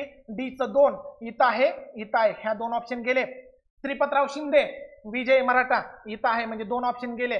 कृष्णाजी रानडे, ज्ञानप्रकाश माहिती आहे आपल्याला म्हणजे A चं 4 उत्तर इझी निघालं मित्रांनो. आणि आयोगाने कशा स्वरूपाचा हा प्रश्न विचारला होता सांगू का? राजर्षी म्हणजे आयोगाचं जर प्रश्नाचं सोल्युशन माहित असतं, अनालिसिस माहित असतं. राजर्षी शाहू महाराज यांनी खालीलपैकी कोणकोणत्या वृत्तपत्रांना आर्थिक मदत केली? आता रिसेंट SRच्या पेपरला प्रश्न विचारलाय, मला वाटतं 2023 झालेल्या पेपरमध्ये. चेक करा कधी विचारलाय तर. पण 2023 सहज असा प्रश्न विचारलाय की राजर्षी शाहू महाराज यांनी खालीलपैकी कोणत्या वृत्तपत्रांना आर्थिक मदत केली? ह्या वृत्तपत्राची नावं दिलेले होते. तेव्हा तुम्हाला अनालिसिस करणं काम होतं की विजय मराठा कुणाचं आहे. कारण विजय मराठाला 4000 रुपये मदत दिली, 4000. दिनमित्रकारला 10000 आणि सर्वांना परिचित असलेला मूकनायक आयोगाचा फेवरेट प्रश्न 2500 रुपये मदत. हे कोणी केली? आपल्या राजर्षी शाहू महाराजांनी. ओके, मी परत सांगतोय राजर्षी शाहू महाराज यांनी कोणकोणत्या वृत्तपत्रांना आर्थिक मदत केलेली होती? जवळपास 10 ते 15 वृत्तपत्र आहेत. त्यांची योग्य डिटेल्स काढा, त्याच्यावरती प्रश्न 100% बनतोय आणि दरवर्षी बनतोय. ठीक आहे. मला सांगा हा प्रश्न तुमच्याकडून चुकायसारखा होता का? तर अजिबात नाही. मी परत सांगतोय 17 डिसेंबरच्या मुख्य परीक्षेसाठी वृत्तपत्र चांगले करा आणि मुस्लिम सुधारणा हा टॉपिक महाजन सरांच्या पुस्तकातून चांगला करा. मित्रांनो ह्या 2 पॉइंट वरती कमीत कमी 2 प्रश्न म्हणजे 4 मार्क तुमचे फिक्स असणार आहेत. जे 17 डिसेंबरच्या मुख्य परीक्षेला आहेत किंवा जे 2024च्या पूर्व परीक्षेची तयारी करतात त्यांना मी आता देखील सांगतो वृत्तपत्र एवढे चांगले करा. वृत्तपत्रावर 1 प्रश्न नेहमी प्रत्येक परीक्षेत असतो. आणि वृत्तपत्र हा टॉपिक कुठून करा? महाजन सरांचं इतिहासाचं पुस्तक आहे, त्याच्यामध्ये खूप चांगल्या प्रकारे दिलेले आहेत. जास्त डीप मध्ये करू नका. पहा आता कसं झालंय, एखादी टेस्ट सिरीज जॉईन केल्याच्या नंतर तुम्हाला असं वेगळं दिलं ना की ज्ञान सिंधूचं काहीतरी वेगळं दिलं की महाराष्ट्रातल्या कोणत्या गावातून वगैरे वगैरे किंवा मराठीचा संपादक वगैरे असा काहीतरी डीप दिला. म्हणजे जे विद्यार्थी बुक्स वाचतात त्या बुक्स मधला जर प्रश्न नाही दिला त्या शिक्षकाने टेस्ट सिरीज मध्ये की आपल्याला वाटतं काय क्वालिटी टेस्ट सिरीजची. मला सांगा क्वालिटीहून काय घेणं देणं आपल्याला? त्याला एवढा डीप मध्ये नको जायचं. आयोग वरून जातोय रे. आपण याच्याकडे दुर्लक्ष करतोय. आपण खूप डीप मध्ये खोलवर विचार करतोय की असं नाही. सिंपल असेच प्रश्न आहेत. मला सांगा प्रत्येक आयोगाचा क्वेश्चन पेपर बघा, एखादा दुसरा खूप डीप मध्ये गेलाय. आता समजा इतिहासाचे 10 प्रश्न आहेत. 10 प्रश्नापैकी एक प्रश्न जर डीप मध्ये गेला ना तर अख्खा महाराष्ट्रात एकच गोष्ट फिरते की आयोगाने इतिहास खूप डीप विचारलाय. मी काय म्हणतो 10 पैकी एक प्रश्न डीप गेलाय. 9 प्रश्न तुमच्या हातात आहेत ना, 9 प्रश्नाचा विचार करा ना. एक प्रश्न जाऊ द्या खड्ड्यात, चुकू द्या, मायनस मध्ये जा, काही घेणं देणं नाही, पण 9 प्रश्नांचा विचार करा. 9 प्रश्न तुम्हाला पुढे घेऊन जातात. याचा विचार कोणीच करत नाही. अख्खे मार्केटमध्ये एकच होतंय, इतिहास लय अवघड, इतिहास खूप अवघड आलं. अरे एक प्रश्न तुम्हाला अवघड किंवा काठिण्य पातळी असं कधीच सांगू शकत नाही. 9 प्रश्नांचा विचार करा. मी परीक्षेत प्रत्येक विद्यार्थ्यांना, माझ्या बॅचच्या प्रत्येक विद्यार्थ्यांना हे सांगतोय, 10 प्रश्न जर एखाद्या विषयाचे असतील त्याच्यातले 2 प्रश्न जर अवघड असतील ना, त्या 2 प्रश्नाचा विचार करू नका. 8 प्रश्न योग्य आणा, तुम्ही सहज ती परीक्षा क्लिअर होतात. ठीक आहे, लक्षात असू द्या. चला पुढचा प्रश्न. इंग्लिश राज्यात पोटभर अन्न मिळत नाही हा लेख कोणत्या समाज सुधारकाने लिहिला? आता हा खूप डीप मधला प्रश्न आहे. ठीक आहे, गोपाळ गणेश आगरकर उत्तर. खूप डीप मध्ये प्रश्न आहे. आपण जे स्टडी मटेरियल वापरतो ना, म्हणजे आपण महाजन वाचतो, कठारे, हे पुस्तक वाचतो, त्याच्यात लवकरात मिळत नाही आपल्याला. मी म्हणतोय असा प्रश्न चुकला तरी चालेल किंवा अटेम्प्ट नाही केला तरी चालेल, पण या एका प्रश्न, आता कोणीतरी शिक्षकांना सांगितलं किंवा आपल्या मित्रांना सांगितलं की हा प्रश्न अमुक अमुक पुस्तकातला आहे, ते पुस्तक वाचत बसू नका. एका प्रश्नासाठी नाही ना, बाकीचे इतिहासातले 8 प्रश्न तुम्ही वाचत असलेल्या पुस्तकातून आहेत, बरोबर आहे ना. मग ते 8 प्रश्नांचीच प्रॅक्टिस करा. 2 प्रश्न अवघड जाऊ द्या. अशी कोणतीच परीक्षा नसते मित्रांनो, त्या परीक्षेतल्या एखाद्या विषयातले आपल्याला आउट ऑफ प्रश्न यायलाच पाहिजेत, अजिबात नाही. त्याचा विचार देखील करू नका. त्या विषयातले 75% जरी प्रश्न आपल्याला बरोबर आले तरी आपण मुख्य परीक्षा किंवा पूर्व परीक्षा क्लिअर झालेलो असतो. ठीक आहे, असा प्रश्न जरी 17 डिसेंबरला आला ना तरी दुर्लक्ष करा. मी म्हणाल जर तुम्हाला रिस्क घ्यायची असेल तर अटेम्प्ट करा, पण तुम्हाला वाटत असेल की आपला पेपर चांगला गेलाय तर रिस्क घेऊ नका. पुढचा प्रश्न. 20 जुलै 1924 रोजी स्थापन झालेल्या बहिष्कृत हितकर्णी सभेच्या कार्यकारी मंडळाचे सेक्रेटरी, ओके, कार्यवाहक ह्याला मराठीत म्हणतात हा, नाहीतर कार्यवाहक, खालीलपैकी कोण होते? ओके, 20 जुलै. मला सांगा, मी लेक्चर घेतलं होतं युट्यूबला, आणखी देखील आहे, IBPS पॅटर्न काहीतरी असं लेक्चर घेतलं होतं. त्याच्यामध्ये तुम्हाला मी बहिष्कृत हितकर्णी सभा 1900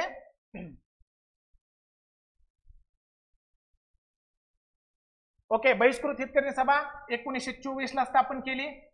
डॉक्टर बाबासाहेब आंबेडकर यांनी. त्याचे अध्यक्ष सेटलवाड होते. सेटलवाड हे अध्यक्ष बर का, पाठ असू द्या, जर येणाऱ्या परीक्षेत विचारू शकतात. उपाध्यक्ष निसिम JP, ओके, हे पण माहित असू द्या. आणि त्याच्यानंतर एवढं माहित असताना, आणि कार्यवाहक तिथं सांगितली होती मी तुम्हाला, कार्यवाहक आपले सीताराम शिवतकर. म्हणजे तुमचं उत्तर 3 नंबरचा ऑप्शन यायलाच पाहिजे होतं 100%. क्लिअर आहे? हे प्रत्येक पुस्तकात आहे. तुमच्या 11वीच्या इतिहासात आहे, तुम्ही वाचता आहात. परत तुम्ही जे महाजन सरांचं पुस्तक वापरतात त्याच्यात आहे. तुम्ही विपुल थोरमोटे सरांचं समाज सुधारक वापरतात त्याच्यामध्ये आहे. म्हणजे हा प्रश्न आपल्याला चुकायला पाहिजे होता का? नाही. Okay, 2 mark. परत मी सांगतोय, समाज सुधारक असताना मेन करायचे राजर्षी शाहू महाराज, डॉक्टर बाबासाहेब आंबेडकर, महर्षी शिंदे, विठ्ठलरामजी शिंदे, गोपाळ गणेश आगरकर, न्यायमूर्ती रानडे, त्याच्यानंतर पंडिता रमाबाई रानडे. ह्या गोष्टी सर्व डिटेल्स करा, याच्यावरती प्रश्न पडणार. आणि जास्त डीप मध्ये करू नका. प्रश्न हा वरचाच आहे, फक्त डीप मध्ये गेल्यामुळे तुम्ही प्रश्न सोपा आलेला चुकतात. क्लिअर आहे? चला नेक्स्ट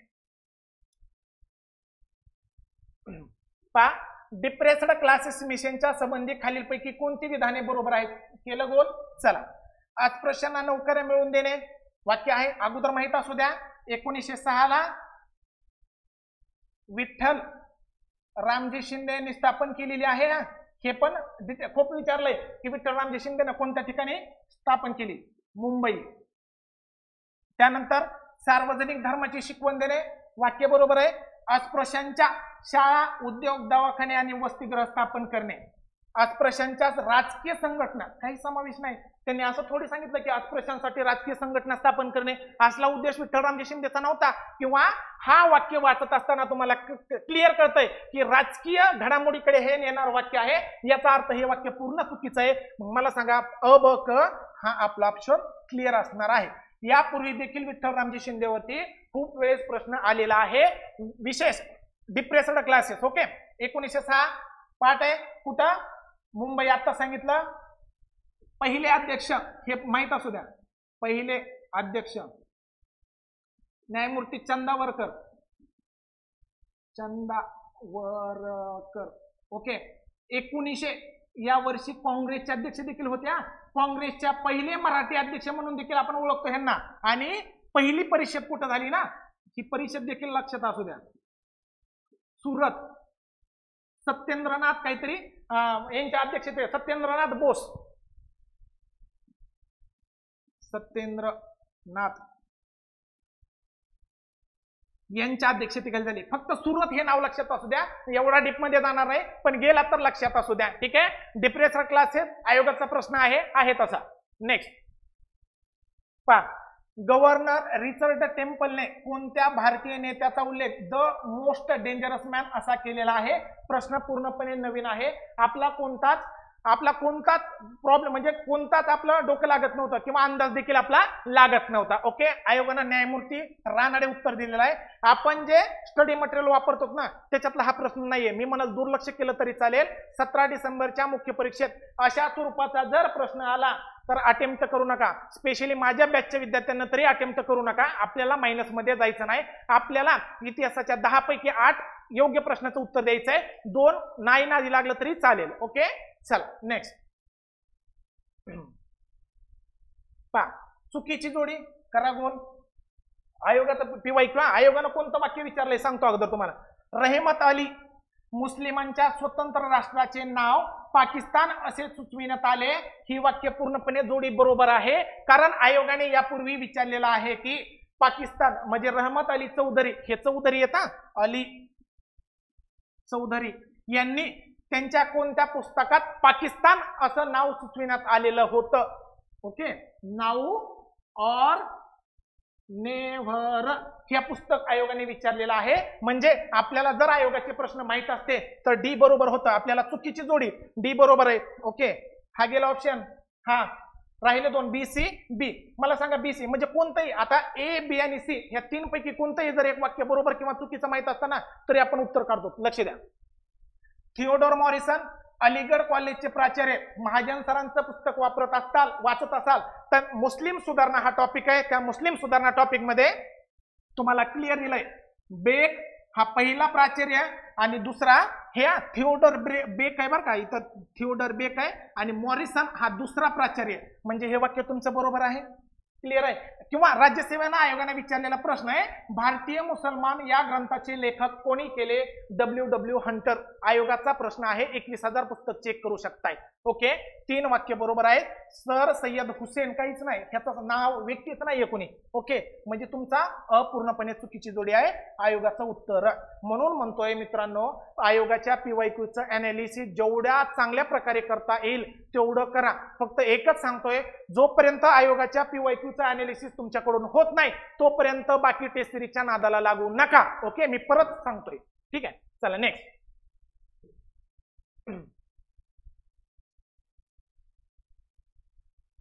पहा, जोड्या लावा. खूप सोपं आहे. मी तुम्हाला काय सांगितलंय, व्यक्ती बघायचे का? अजिबात नाही. असा प्रश्न आला की व्यक्ती नाही बघायचे. प्रभाकर लगेच कळतंय आपल्याला. भाऊ महाजन, मग आहे का जोडी भाऊ महाजनची? आहे की 1/4 1/4 1/4 हे 2 गेले की जोड्या निघून.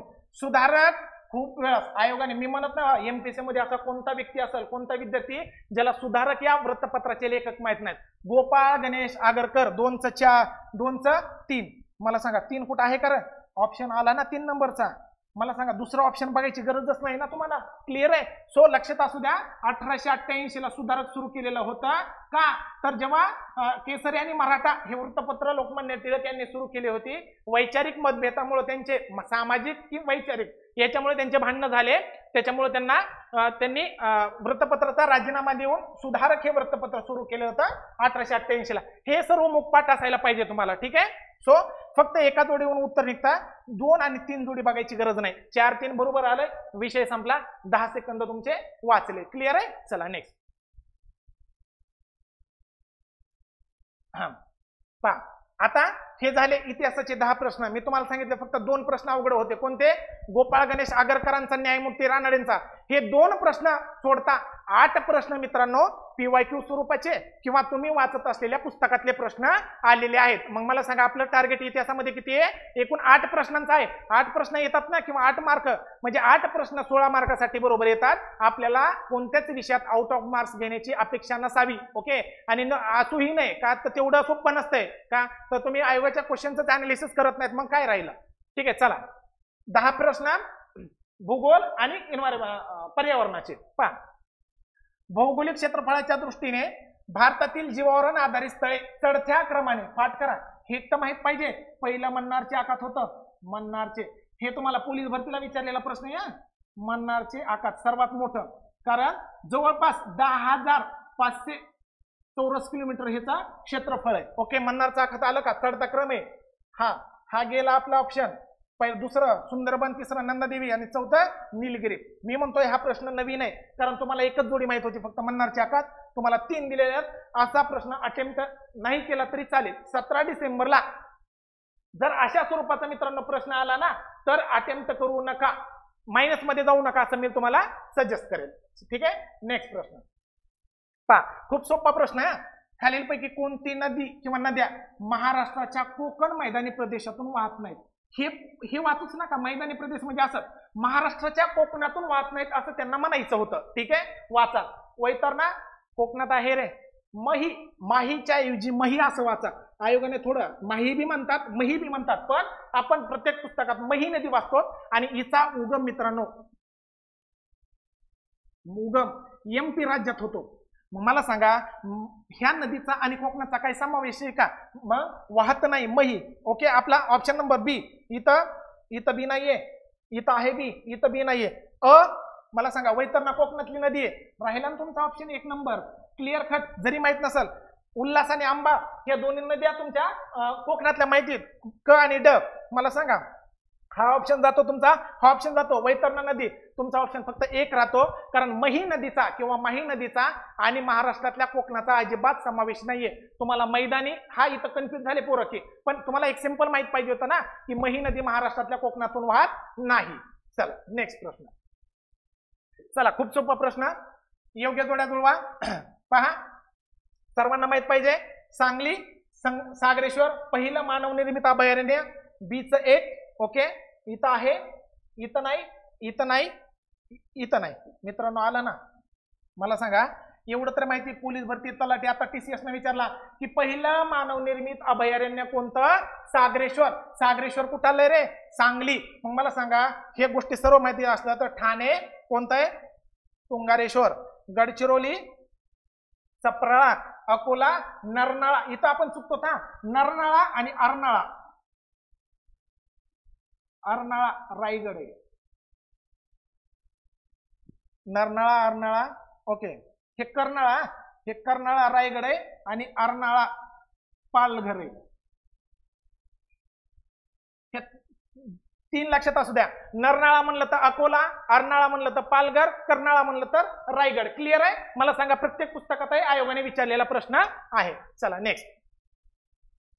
सह्याद्री पर्वताची एक शाखा सोलापूर जिल्ह्याकडे जाते, ती शाखा कोणत्या नावाने ओळखली जाते? प्रश्न दिसायला तुम्हाला अवघड दिसतोय, पण तुम्हाला कळतंय का? सातपुडा ही तुम्हाला माहितच पाहिजे, पूर्व परीक्षेला खूप विचारतंय.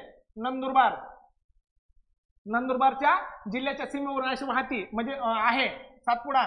सातमाळा नाशिक खाली थोडी येते. क्लिअर? माहितच पाहिजे. हरिश्चंद्र बालाघाट, हरिश्चंद्र बालाघाट ही कुठे येते रे? खाली नगर, बीड, परभणी या ठिकाणी येते. आणि खाली तुमची राहते शंभू महादेव. शंभू महादेव ती कुठे येते? सांगली, सातारा आणि सोलापूर खालच्या साईडला. आलं की तुमचं उत्तर. आणि मी तुम्हाला पूर्व परीक्षेच्या वेळेस कितीदा तरी सांगितलेलं आहे, ह्या महाराष्ट्रातल्या डोंगरांगांचा क्रम तुम्हाला लक्षात पाहिजे. किंवा आयोगाने खूपदा विचारलंय, नर्मदा, इथं तापी, इथं गोदावरी, इथं भीमा आणि इथं कृष्णा. कितीदा विचारलंय? सातमाळा या डोंगररांगामुळे कोणत्या दोन नदींच्या खाड्या विलग झालेल्या आहेत किंवा सातमाळामुळे कोणत्या दोन नद्या वाहताना विलग झालेल्या आहेत, खूपदा विचारलेलं आहे. त्याच्यामुळे तुम्हाला हे मुखपाठ असणं अपेक्षित होतं. क्लिअर आहे. चला नेक्स्ट. चला, हवेतील कोणता घातकी प्रदूषक ओझोन नष्ट करतो? ओके, कार्बन डायऑक्साईडचा समावेश नव्हता. क्लोरोफ्लोरोकार्बन पण आहे, म्हणजे ब आपलं शोर आहे. मला सांगा, एकच ऑप्शन ब आहे ना, क्लोरोफ्लोरो एकच माहित आहे आपल्या सर्वांना. ठीक आहे, खूप सोपा प्रश्न होता. नेक्स्ट, 1972चा वन्यजीव संरक्षण कायदा संपूर्ण देशात लागू करण्यात आला. खालीलपैकी कोणत्या राज्याने तो स्वीकारला? एकदम लॉजिक लागतंय का? तर 1972ला स्वातंत्र्य होऊन काही दिवस झाले होते आणि भारतात जे कायदे होते ते जम्मू काश्मीर आहे तसे ऍक्सेप्ट कोणतेच कायदे करत नव्हतं का? तर जम्मू काश्मीर वेगळं राज्य होतं. ओके, त्यांची राज्यघटना वेगळी होती. त्याच्यामुळे भारतात निर्माण झालेला कायदा आहे तसा जम्मू काश्मीरला कधीही लागू होत नव्हता 2019 पर्यंत. ओके, 2019ला हा कायदा लागू करण्यात आलेला आहे. म्हणजे आपल्याला सिंपल कळतंय की जम्मू काश्मीर उत्तर असणार आहे. क्लिअर आहे. चला नेक्स्ट. शाश्वत विकासाची ध्येय 2015 खालीलपैकी कोणत्या क्षेत्रांचा समावेश होतो? एसडीजी म्हणतो आपण ह्याला. Okay, SDG. याच्या अगोदरचे एमडीजी 2000 ते 2015 आणि 2016 ते 2030 एकूण 17 गोल्स. ओके, आणि 169 टार्गेट्स, ज्याला आपण ध्येय आणि ज्याला उद्दिष्टे म्हणतो. हे 17 टार्गेट 17 गोल्स तुम्हाला मुखपाठ असायला पाहिजेत. माझ्या बॅचच्या विद्यार्थ्यांकडून हे 17 गोल्स ध्येय ना अख्खे मुखपाठ करून घेतले होते परीक्षेच्या अगोदर. का? तर मला माहित होतं की एसटीआयच्या प्रत्येक मुख्य परीक्षेत आयोगाने पूर्वी एसडीजी आणि एमडीजी वरती प्रश्न विचारलेला आहे. म्हणजे येणाऱ्या ग्रुप बी 2023ला देखील याच्यावरती प्रश्न असू शकतो. 17 डिसेंबरला देखील आत्ताच सांगतोय एमडीजी आणि एसडीजी आहे तसे पाठ करा मित्रांनो, विथ त्यांचा क्रमांक. पहिला कोणता आहे, दुसरा, तिसरा, चौथा, पाचवा. म्हणजे तुमच्या एमडीजी एसडीजी वरती या पेपर मध्ये 2 प्रश्न आहेत. एक, कोणता एमडीजी नाहीये आणि एसडीजी नाहीये, आणि दुसरा म्हणजे एसडीजीचा क्रम विचारलाय जोड्यांच्या स्वरूपात. 10वा कोणता आहे, 11वा कोणता आहे, 12वा कोणता आहे. मग इथं मी सांगतोय की एमडीजी आणि एसडीजी 2000 ते 2015 एमडीजी, 2016 ते 2030 एसडीजी. म्हणजे एकूण एसडीजी तुमचे 17 आहेत. हे तुम्हाला 1, 2, 3 असे तुम्हाला क्रमाने देखील पाठच पाहिजेत. पाठ नसतील तर पाठ करा. 17 डिसेंबरला तुमचा इथं प्रश्न 1 असेल, मार्क 2 असतील. ठीक आहे, क्लिअर. पाहित सर्व स्वरूपातील सार्वत्रिक दारिद्र्य दूर करणे आहे. एक आहे, ऑप्शन गेला. फक्त जमिनीवरचे जीवन समृद्ध करणे नाही ना, पाण्यावरील देखील, पाण्याखालील देखील आहे. ओके, इथं दिलेला आहे वन आपल्या 17 गोल्स मध्ये आहे पाण्याखालील जीवन असा. मग मला सांगा, फक्त याचा अर्थ आपला ब क्षेत्रांचा समावेश होतो, ब चा समावेश होत नाही. इथं ब आहे, इथं ब आहे, इथं ब आहे. फक्त ऑप्शन 1 राहिला. ब चा समावेश तुमच्या एसडीजी मध्ये होत नाही. मग मला सांगा, राहिला ना तुमचा एकच ऑप्शन. क्लिअर आहे. सो असं ज्या लोकांना परत मी सांगतो एसडीजी पाठ नाही येत त्यांनी एसडीजी मुखपाठ करावे. चला, सेकंड लास्ट. दख्खनचे पठार बेसाल्ट व ग्रॅनाइट खडकांनी बनलेले आहे, कारण ज्वालामुखी प्रक्रिया, 29 वेळा उद्रेक. हे तुम्हाला भूगोलात आहे तसं वाक्य वापरतात की 29 वेळा ज्वालामुखीय उद्रेकामुळे दख्खनचे पठार बेसाल्ट आणि ग्रॅनाइट खडकांनी तयार झालेला आहे. फक्त ब तुमचं उत्तर आहे. बाकी ऑप्शन वाचूच नका. जास्त उष्णता काय संबंध? ओके, गेला भूकंप क्षेत्र, समुद्र सानिध्य, काहीही संबंध नाहीये. फक्त ज्वालामुखीची प्रक्रियामुळे ते प्रमाण झालेलं आहे आणि हे तर तुम्हाला पाठच असेल. ठीक आहे. चला, खालीलपैकी कोणते एक बेट नाहीये असं म्हटलंय? मला सांगा. सालसेत आहे. मीरा भाईंदर माहिती आहे ना तुम्हाला मित्रांनो? मीरा भाईंदर हे शहर किंवा हे गाव आहे ना, ह्या बेटावरती वसलेलं आहे मीरा भाईंदर सालसेत बेट. खांदेरी उंदेरी पाठच असल. साल्लेर मित्रांनो, शिखर आहे साल्लेर, नाशिक मधलं. ओके, 1567 मीटर उंचीचं. मग मला सांगा, ड नंबर आपलं बेट नाहीये. मग मला सांगा, इथं ड बेट नाही ना, म्हणजे आपल्याला काय विचारलंय, कोणते बेट नाहीये, फक्त ड बेट. उत्तर आलं ना मित्रांनो? का बरं? एक आहे सालसेत खांदेरी, उंदेरी हे आपले बेट आहेत, फक्त आणि फक्त साल्हेर बेट नाहीये, ते शिखर आहे. उत्तर निघाला ना सहज त्याच्यामुळे. आणि मी परत सांगतोय, कळसुबाई शिखरापासून तुमच्या हनुमान शिखरापर्यंत, धुळ्यातला हनुमान शिखर, ओके, किमान इथपर्यंत तुम्हाला ते शिखर कोणत्या जिल्ह्यातलं आहे आणि त्याची उंची काय आहे मुखपाठ करा, प्रश्न अपेक्षित आहे. क्लिअर आहे. चला लास्ट प्रश्न. भारतात एकूण 20 कृषी परिस्थितिकीय विभाग तयार केलेले आहेत, त्यापैकी 6 कृषी परिस्थितीय विभाग महाराष्ट्रात येतात. तर महाराष्ट्रातील कोणत्या भागाचा समावेश अॅग्रो टुरिझम नंबर 19 मध्ये होतो? मित्रांनो, हा प्रश्न खूप ट्रिकी होता. आपण वाचत असलेल्या पुस्तकातला हा प्रश्न नाहीये, कारण हा प्रश्न पूर्णपणे नवीन असल्यामुळे मी तरी तुम्हाला सर्वांनाच सजेस्ट करतो की अशा प्रकारचे प्रश्न अटेम्प्ट करू नका. क्लिअर सांगतोय. 17 डिसेंबरला देखील अशा प्रकारचा प्रश्न आला, कारण आपण वाचत असलेल्या पुस्तकात नाहीये प्रश्न आणि आपण काय करतो, ऑल ऑफ द अबाव करतो. हे दुसरे हिंट सांगेल नको. ओके, तुम्ही तुमची रिस्क घेऊ शकता इथं. ठीक आहे. सो असा प्रश्न आला तर अटेम्प्ट करू नका, सर्वांना सजेस्ट करेल.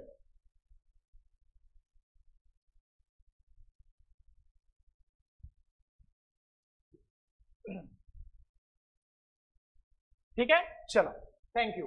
अशा प्रकारचा मित्रांनो 5 नोव्हेंबर 2023 रोजी जो पेपर झालेला होता त्याच्यातलं राज्यघटना 15 प्रश्न, त्याच्यातले 13 प्रश्न सहज आपल्याला येतात. ओके, 13 प्रश्न पूर्ण आयोगाचे, 2 प्रश्न नवीन आहेत. दोन्ही प्रश्नाचं उत्तर नाही दिलं तरी चालेल. 13 दोन्ही 26 मार्क पडतात. त्याच्यानंतर आपण घेतले इतिहासाचे 10 प्रश्न, त्याच्यातले 2 प्रश्न अवघड होते. अवघड का म्हणेल, आपण वाचत असलेल्या पुस्तकातले नाहीत. 8 प्रश्न PYQ स्वरूपाचे आहेत, आपण वाचत असलेल्या पुस्तकातून आहेत. 8 प्रश्न मिळायलाच पाहिजे होते. भूगोल आणि आपलं काय म्हणतात पर्यावरणाचे मित्रांनो 7 प्रश्न हे खूप इझी आहेत. 8 प्रश्न इझी आहेत. 2 प्रश्न, हा शेवटचा प्रश्न एकच अवघड आहे आणि तो आपल्या परिस्थितीचा एक प्रश्न, जीवावरण क्षेत्रांचा. हे 2 प्रश्न सोडता मित्रांनो भूगोल आणि पर्यावरणामध्ये कोणताही प्रश्न अवघड नाही. म्हणजे पॉलिटी 13, इतिहास 8, जिओग्राफी आणि एन्व्हायरमेंट 8, हे एवढे मार्क तुम्हाला पडायलाच पाहिजे होते. बाकी झालं तुमचं करंट अफेअर्स, वार्षिक करता तुम्ही परिक्रमा करत असाल तर उत्तमच आहे. जर नसतील तर सचिन गायकवाड आणि टीमचं ऍप डिस्क्रिप्शन बॉक्स मध्ये लिंक दिलेली आहे, ऍप डाउनलोड करा आणि तिथून मित्रांनो तुम्ही तुमचा जो कोर्स आहे तुम्ही परचेस करू शकताय. ठीक आहे. अशा स्वरूपाचं मित्रांनो आजचं लेक्चर होतं, चांगला होता. आवडला असेल तर लाईक करा आणि चॅनलला सबस्क्राईब करा. 17 डिसेंबर साठी मी परत सांगतोय, येणाऱ्या काही दिवसात किंवा येणाऱ्या 15 दिवसाची स्ट्रॅटर्जी काय असायला पाहिजे. आणि फर्स्ट पेपर तुम्हाला इंग्लिश आवड जाते का, तर इंग्लिश 50 मार्काचं आहे. इंग्लिशचं लेक्चर मी 5 डिसेंबरला एका सरांचं घेऊन येतोय, ते तुम्हाला समोरच्या 12 दिवसाची स्ट्रॅटर्जी चांगल्या प्रकारे सांगतील. मी परत सांगतोय, ते लेक्चर सर्वांनी बघायचंय. त्या लेक्चरमध्ये शेवटच्या 10 ते 12 दिवसामध्ये कोणत्या टॉपिककडे व्यवस्थित फोकस केलं पाहिजे आणि जर अशा प्रकारचा या टॉपिकवरती प्रश्न आला तर तो कशा प्रकारे सोडवायचा हे तुम्हाला ते सर व्यवस्थित सांगतील. ठीक आहे. त्या दिवशी लेक्चर दिवशी मी तुम्हाला सरांची ओळख देखील करून देतो किंवा चॅनलला टाकतो. तुम्हाला त्यांचं लेक्चर नक्कीच आवडेल. आज मी इथं थांबतो. आवडलं तर एक लाईक नक्की करा आणि 17 डिसेंबर साठी सर्व विद्यार्थ्यांना खूप खूप शुभेच्छा. ठीक आहे. चलो, थँक्यू. सर्वांना ऑल द बेस्ट.